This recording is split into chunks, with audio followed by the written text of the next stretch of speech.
तो hello everyone, तो स्वागत है आपका फिर से हमारे चैनल जीनियस माइंड पर। और आज की इस वीडियो में हम स्टार्ट करने जा रहे हैं क्लास 10th का ज्योमेट्री का, that is your practice set 2.2, मतलब कि आपका chapter 2 Pythagoras theorem. Pythagoras theorem अगर आप चेकआउट करेंगे तो इसमें मैंने प्रैक्टिस सेट 2.1 की सारी वीडियोस अपलोडेड कर दी हैं क्वेश्चन नंबर 10 तक, और आज हम स्टार्ट करेंगे 2.2। बट इससे पहले, इसमें स्टार्ट करने से पहले मैंने प्रैक्टिस सेट 1.1 में आपको क्या बताया था कि उसमें हम ज्योमेट्रिक मीन लगा रहे थे, similarity of right angle triangle लगा रहे थे और पाइथागोरस थ्योरम लगा रहे थे। वो सारे कंसेप्ट हम इसमें भी यूज करेंगे, बट इसमें एक और नया कंसेप्ट यूज करेंगे जिसको आप बोलोगे अपोलोनियस थ्योरम। अच्छा, अभी अपोलोनियस थ्योरम क्या होता है पहले इसको समझ लेते हैं, उसके बाद फिर हम सम पे मूव ऑन करें। जब भी आपको एक ट्रायंगल दिया रहेगा और ट्रायंगल में आपको एक क्या दिया है, मिड पॉइंट दिया है, समझो एम आपका मिड पॉइंट है और यहाँ पर मेरे को ट्रायंगल का वैल्यू कितना है, ए बी सी दिया है। तो यहाँ पर डायरेक्टली आप क्या कर सकते हो, जब भी आपको मिड पॉइंट दिया रहेगा तो डायरेक्टली आप एक वैल्यू लगा सकते हो जिसको आप थ्योरम लगा सकते हो, जिसको आप बोलते हो अपोलोनियस थ्योरम। जब अपोलोनियस थ्योरम आप इसमें लगाओगे तो पहले आपको ये चेकआउट करना है कि ये जो लाइन है, ये जो मिड पॉइंट है, ये मिड पॉइंट आपका कौन से साइड पे, साइड BC पर मिड पॉइंट है, तो वो साइड को नहीं देखना। उसके अलावा कौन सा साइड आपके पास बचता है, AB, साइड AB बचता है और साइड AC बचता है। तो दोनों का क्या लेना है, स्क्वायर लेना है, फिर इक्वल टू डालना है। अच्छा, अगर मिड पॉइंट है मतलब ये दोनों साइड इक्वल है, तो इसमें टोटल चार साइड जाएंगे, ये फर्स्ट साइड, ये सेकंड साइड, ये थर्ड साइड और ये दोनों को मिलाकर फोर्थ साइड। क्यों? क्योंकि मैं दोनों में से कोई एक लिखूंगा तो दूसरा अपने आप आ जाएगा।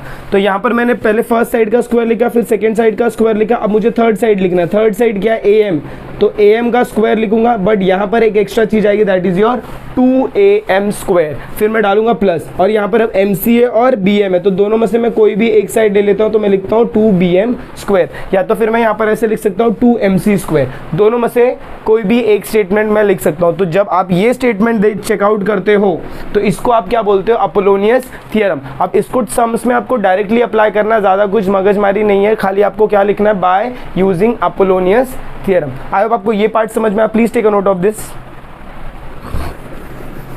इसका थ्योरम आपको एग्जाम में पूछा जाता है, तो हम लोग थ्योरम के लिए एक नई वीडियो आएगी जिसमें सिर्फ आपको अपोलोनियस थ्योरम मिलेगा। तो चलिए मूव ऑन करते क्वेश्चन पे। देखो क्या बोला, in triangle PQR point S is the mid point of side QR। Apollonius theorem का सबसे मेन पार्ट क्या है कि पॉइंट एक होना चाहिए मिड पॉइंट। तो S यहाँ पर मिड पॉइंट बोला है, जैसे आपको मिड पॉइंट बोला तो आपके दिमाग में क्लिक आउट हो गया वैल्यूज की, मुझे यहाँ पर मैं क्या यूज कर सकता हूँ, अपोलोनियस थ्योरम यूज कर सकता हूँ। तो जब मैं सोल्यूशन स्टार्ट करूंगा तो मैं क्या लिखूंगा, in triangle PQR S is the mid point. किसका मिड पॉइंट है, S is the mid point of side QR। Side QR का मिड पॉइंट है, देयरफॉर बाय यूजिंग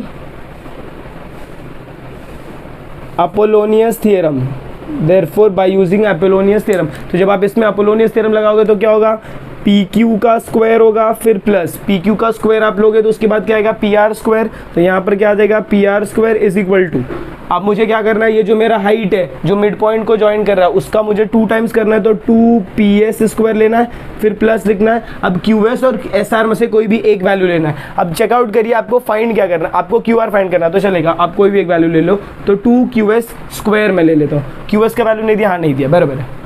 अब आपको इतना समझ में आ गया। अब आपको क्या चेकआउट करना है, PQ का वैल्यू देखो आपको कितना दिया, 11, उसके बाद PR का वैल्यू आपको कितना दिया, 17, और PS का वैल्यू आपको कितना दिया है, 13। तो ये सारे वैल्यूज को मैं इधर पुट अप करूंगा। PQ का वैल्यू मुझे कितना दिया, 11, तो मैं यहाँ पर क्या लिखूंगा, 11 का स्क्वायर लिखूंगा, फिर प्लस PR का वैल्यू मुझे कितना दिया, 17, तो यहाँ पर क्या लिखूंगा, 17 का स्क्वायर लिखूंगा, इज इक्वल टू, ये 2 तो मेरा ऐसे आएगा, PS का वैल्यू मुझे कितना दिया, 13, तो 13 लिख कर उसका क्या लिखूंगा, स्क्वायर, फिर प्लस ये 2QS स्क्वायर ऐसे ही रहेगा। इसके बाद नेक्स्ट स्टेप क्या हो जाएगा, 11 का स्क्वायर कितना होता है, 121 होता है, प्लस 17 का स्क्वायर निकालेंगे तो कितना होगा, 16 का 256 होता है, 17 का होगा 289। नहीं आता है जिसको स्क्वायर निकालना है, स्क्वायर की एक शॉर्ट वीडियो मैंने अपलोड कर दी है, अगर आपको चेकआउट करना तो देखिए ऐसे लिखते हैं स्क्वायर। 1 का स्क्वायर 1, 7 का स्क्वायर कितना होता है, 49 होगा, 7 1 7 7 2 14, तो ये ऐसे हो जाएगा, ये 9 हो जाएगा, ये 8 हो जाएगा, ये 2 हो जाएगा, तो 289 आता है, इज इक्वल टू ये 13 का स्क्वायर कितना होता है, 169 होता है, प्लस 2QS स्क्वायर।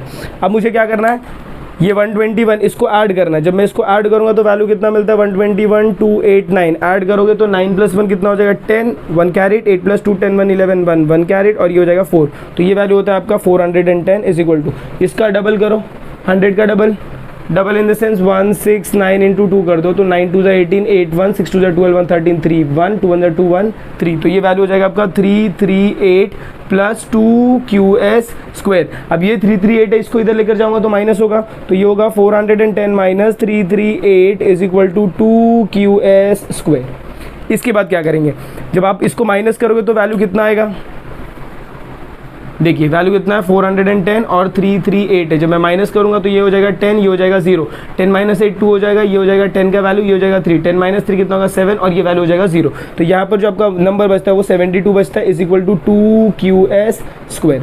अब मुझे क्या करना है, QS का वैल्यू चाहिए, तो QS के वैल्यू के लिए मैं क्या करूँगा, यहाँ से एक एक नंबर को हटाऊंगा। तो पहले मेरा 2 हटेगा, 2 यहाँ पर मल्टीप्लाई में इधर जाएगा तो डिवाइड, तो स्टार्टिंग कैसे होगा देखो 72 divided by 2 is equal to your QS square, divide करूंगा तो आंसर आएगा 36 is equal to QS square. फिर क्या करूंगा, taking square root on both side, जब मैं बोथ साइड स्क्वायर लूंगा तो क्या हो जाएगा, QS is equal to under root of 36, therefore QS is equal to plus और माइनस 6। नॉर्मली आप यहाँ पर क्या लोगे, प्लस 6 ही लोगे, और ये 6 क्या रहेगा आपका, सेंटीमीटर दिया है क्या, देखो वहाँ पर नहीं, कुछ नहीं दिया, तो इसको आप क्या लिखोगे, 6 यूनिट लिखोगे। आई होप आपको इतना समझ में आया, 6 यूनिट। अब ये QS का वैल्यू है, बट मैं क्या लिखूंगा, देखो QS is equal to SR, reason S is the mid point, S क्या है, मिड पॉइंट है। अच्छा, अगर S मेरा मिड पॉइंट और QS is equal to SR, तो जब मेरे को QR फाइंड करना है, मुझे क्या फाइंड करना है, QR, तो जब मैं QR लिखूंगा तो QR मेरा क्या हो जाएगा, QS प्लस SR हो जाएगा, रीजन क्या आएगा, Q dash S dash R। अच्छा, अभी QS का वैल्यू और SR का वैल्यू सेम है, तो QS का वैल्यू कितना मिला, 6, तो यहाँ पर भी क्या आएगा 6 और SR का वैल्यू भी 6, तो ये हो जाएगा 12 यूनिट। तो QR का वैल्यू आपको कितना मिलेगा, 12 यूनिट। फिर लास्ट में आपको एक स्टेटमेंट लिखना है, therefore the length of QR is 12 unit. इतना सिंपल आपका अपोलोनियस थ्योरम एग्जाम में ये पूछा जाता है, please take a note of this. I hope आपको क्वेश्चन नंबर 1 अच्छे से समझ में आ गया, तो चलिए मूव ऑन करते हैं क्वेश्चन नंबर 2 की तरह। जब आप क्वेश्चन नंबर 2 देखेंगे, ये भी आपको कुछ सिमिलर टाइप दिख रहा है। एग्जाम में ध्यान रखिएगा, क्वेश्चन पेपर में आपको 2 चीजें बोलते हैं जब भी अपोलोनियस थ्योरम आता है, तो या तो आपको मिड पॉइंट बोलेंगे या तो आपको बोलेंगे मीडियन। जो मिड पॉइंट को जो लाइन ज्वाइन करती है, ये मेरा M मिड पॉइंट है, तो ये जो लाइन है इसे मैं क्या बोलता हूँ, मीडियन। तो ध्यान रखना, जब भी मेरा अगर मीडियन आ रहा है, इसका मतलब क्या, ये जो पॉइंट रहेगा, ये पॉइंट ऑटोमेटिकली क्या हो जाएगा, मिड पॉइंट हो जाएगा। तो यहाँ पर क्या बोला, देखो in triangle ABC segment CM is the median. अच्छा, अगर सेगमेंट CM आपको मीडियन बोला है तो M क्या हो जाएगा, मिड पॉइंट हो जाएगा। तो अगर मिड पॉइंट है तो भाई वहां पर आप क्या लगाओगे, अपोलोनियस थ्योरम लगाओगे। तो चलिए, जब मैं सोल्यूशन स्टार्ट करूंगा तो क्या लिखूंगा, इन ट्रायंगल, क्या लिखूंगा, in triangle ABC, in triangle ABC। अच्छा, अगर आप ध्यान से देखोगे तो यहाँ पर आपको AB का वैल्यू दिया हुआ है, AB का वैल्यू चाहिए। अच्छा, AB के वैल्यू में मुझे जब भी मैं अपोलोनियस थ्योरम लगाता हूँ तो मुझे क्या पता कि भाई अगर देखो मैं अपोलोनियस थ्योरम लगाऊंगा तो AC square plus BC square plus 2 is equal to 2CM square plus 2, या तो AM स्क्वायर होगा या तो BM स्क्वायर होगा। तो मुझे AB का वैल्यू दिया है, तो या तो मुझे AM फाइंड करना है या तो मुझे क्या फाइंड करना है, BM फाइंड करना है। तो देखिए in triangle ABC segment CM is the median, segment CM क्या आपका मीडियन है, देयरफॉर जो आपका AM रहेगा, समझो मैंने AM फाइंड किया, तो AM क्या हो जाएगा, हाफ ऑफ AB। AM की जगह मैं क्या लिख सकता हूँ, BM लिख सकता हूँ, क्यों, क्योंकि दोनों पार्ट मेरा सेम है। तो AM मेरा क्या हो जाएगा, AM is equal to half of 10, therefore AM is equal to 5। अच्छा, ध्यान दीजिएगा रीजन, इसका रीजन क्या लिखोगे आप, M is the mid point. ये भाई क्यों आ गया, क्योंकि M मेरा क्या मिड पॉइंट, ये कहाँ से आ जाएगा, गिवन से आ जाएगा। तो आपको ये स्टेटमेंट मिल गया, therefore AM is equal to BM is equal to 5। ये आपका लास्ट स्टेटमेंट हो गया।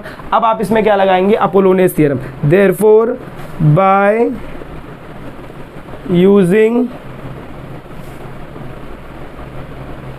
Apollonius theorem, therefore by using Apollonius theorem, जब आप अपोलोनियस थ्योरम लगाओगे तो क्या स्टेटमेंट आएगा, AC square plus BC square is equal to 2CM square plus 2 AM square. अब आप AM BM दोनों में से कोई भी वैल्यू लेंगे तो भी चलेगा। अब बताइए AC का वैल्यू आपको कितना दिया 7, तो यहाँ पर मैं क्या पुटअप करूँगा 7 का स्क्वायर प्लस BC का वैल्यू कितना दिया 9, तो ये हो जाएगा मेरा 9 का square is equal to 2। CM तो मुझे चाहिए, तो CM के स्क्वायर को ऐसे रखिएगा प्लस यहाँ पर 2। AM की जगह मेरा क्या वैल्यू आएगा, AM की जगह देखो आएगा 5, तो यहाँ पर क्या रखूँगा 5 द होल स्क्वायर। आगे फर्दर सॉल्व करूँगा तो 7 का स्क्वायर कितना हो जाएगा 49 प्लस 9 का स्क्वायर कितना हो जाएगा 81 इज इक्वल टू ये हो जाएगा 2 CM स्क्वायर प्लस 5 का स्क्वायर कितना होता है 25, और 25 को मल्टीप्लाई बाय 2 करेगा तो वैल्यू कितना हो जाएगा 50 हो जाएगा। इसको जब मैं फर्दर सॉल्व आउट करूँगा तो देखिए, जब मैं इसको फर्दर सॉल्व आउट करूँगा तो 49 प्लस 81 कितना हो जाएगा 9 प्लस 1 10 होगा।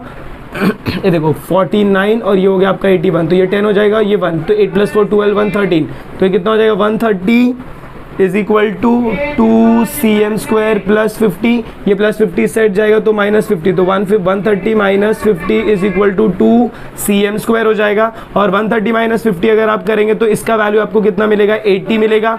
80 is equal to 2M square हो जाएगा। अब ये 2 को डिवाइड करेंगे तो 80 divided by 2 is equal to your CM square.